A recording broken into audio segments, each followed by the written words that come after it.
In Paul Verhoeven's World War II thriller, Black Book, Carice Van Houten is Rachel, a young Jewish woman hiding in Nazi-occupied Holland.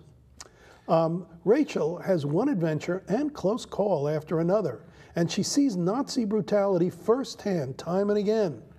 Shuttled from one place to another, constantly in danger, she joins the Dutch resistance and undertakes some heroic and humiliating assignments, only to find that an informer in the midst of the group has targeted her as the prime suspect.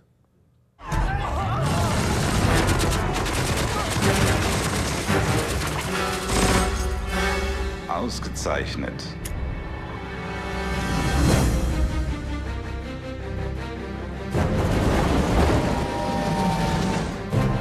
Er is de Vries. Ludwig Münze.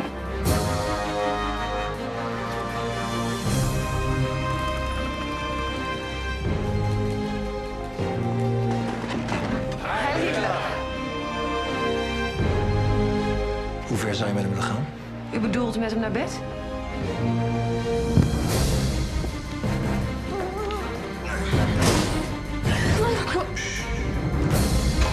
Alice?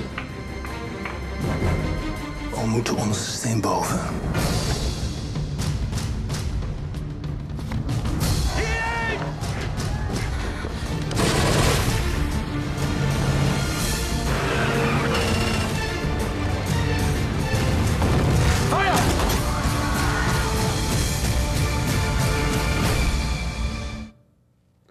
Richard, this film had great interest for me. I've got to say that. It is, in essence, a B World War II adventure film. Very much so, yeah. And it's entertaining in that way. We're going to talk more about why I was so fascinated by this film when we get to the discussion of Paul Verhoeven. Sure enough. Because this is his first film in the Netherlands in 20 years. Yeah, actually, yeah, that's right. You know? It is a revision, and we will talk about this later, of Soldier of Orange. Yeah, but really I was just so fascinated by this film for all of these historic connections that were going on. For example, the head of the underground,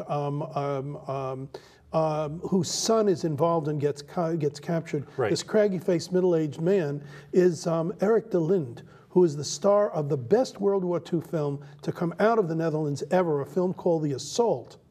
Back in the late 70s, I believe. Oh, I remember that. Yeah, and he was a great film. And he was a teenager then, and here he is looking like a 60-year-old man. We also have the lead from the The Lives of Others. This is also in here as one of the sensitive, humane Sebastian agents Coe that as they the used to have when Maximilian Schell was acting. Yes, right. And he does a wonderful job. I think he does a wonderful job. I think it's you know.